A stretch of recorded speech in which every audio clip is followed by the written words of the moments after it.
പ്രമുഖ ഗാന്ധിയനും എഴുത്തുകാരനും പ്രഭാഷകനുമായിരുന്ന ഇടമറ്റം രത്നപ്പന്റെ 4ാം ചരമവാർഷിക അനുസ്മരണ സമ്മേളനം പാലാ കിഴതടിയൂർ ബാങ്ക് ഓഡിറ്റോറിയത്തിൽ നടന്നു.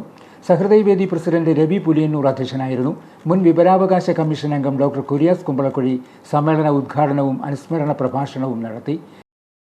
മായ്ക്കാൻ കഴിയാത്ത ഒരു ചിത്രം എന്ന നിലയിൽ, മറക്കാൻ കഴിയാത്ത ഒരു ഓർമ്മ എന്നുള്ള നിലയിൽ രത്നപ്പൻ സാറ് നമ്മുടെ ജീവിതത്തിൽ നിറഞ്ഞു നിൽക്കുകയാണ് ചെയ്യുന്നത്. അദ്ദേഹത്തെ പറ്റി പറയുമ്പോൾ എല്ലാവർക്കും പറയാനുള്ളത് ഒരേ കാര്യങ്ങളാണ്. അദ്ദേഹം ഒരു നല്ല മനുഷ്യനായിരുന്നു, അദ്ദേഹം ഒരു ഗാന്ധിയനായിരുന്നു, ആർക്കും ഒരു ദോഷവും ചെയ്യാത്ത ആളായിരുന്നു, എല്ലാവർക്കും ഒരു ജീവിത മാതൃകയായിരുന്ന ആളാണ്. ഇങ്ങനെ നല്ലത് മാത്രമേ അദ്ദേഹത്തെ പറ്റി എല്ലാവർക്കും പറയാനുള്ളൂ. അങ്ങനെ ഈ നല്ലത് മാത്രം പറഞ്ഞാൽ അത് പലർക്കും ഇഷ്ടപ്പെടുകയില്ല എന്നുള്ളതിനും ചരിത്രം ചില ഉദാഹരണങ്ങൾ തരുന്നുണ്ട്. സോക്രട്ടീസിനെ പറ്റിയ അബദ്ധം അതാണല്ലോ.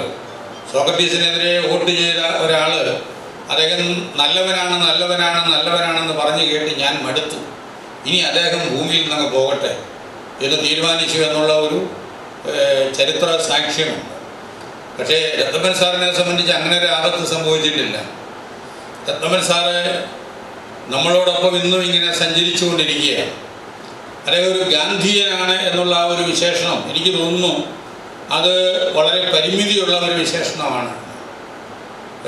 നമ്മുടെ ഇന്ത്യയിലെ മഹാത്മാഗാന്ധിക്ക് ശേഷം ഒരു ഗാന്ധിയനാണ് എന്നുള്ള വിശേഷണം ആർക്കും ഒരു വലിയ ബഹുമതിയായി കരുതപ്പെട്ടിരുന്ന ഒരു കാലമുണ്ടായിരുന്നു. ഇന്നിപ്പോൾ ഗാന്ധി സ്മൃതി തന്നെ മായ്ച്ചു കളയാൻ എന്താണ് വഴി എന്നാണ് പലരും ഇങ്ങനെ ഗവേഷണം നടത്തിക്കൊണ്ടിരിക്കുന്നത്. ഇടമറ്റം രത്നപ്പന്റെ സമ്പൂർണ്ണ കൃതികളുടെ 3ാം ഭാഗത്തിന്റെ പ്രകാശനവും നടന്നു. ജോസ് മംഗലശ്ശേരി പുസ്തക സമർപ്പണവും ജോണി ജെ പ്ലാത്തോട്ടം പുസ്തക സ്വീകരണവും നടത്തി. Doctor TV Murali Vallabhan, doctor Ancy Joseph, doctor KK Balachandran, Ravi Puliyannur, VM Abdulla Khan, G Baburaj എന്നിവർ പ്രസംഗിച്ചു. പാലാ സഹൃദയ സമിതിയും സഫലം 55+ സംയുക്തമായാണ് അനുസ്മരണ സമ്മേളനം സംഘടിപ്പിച്ചത്.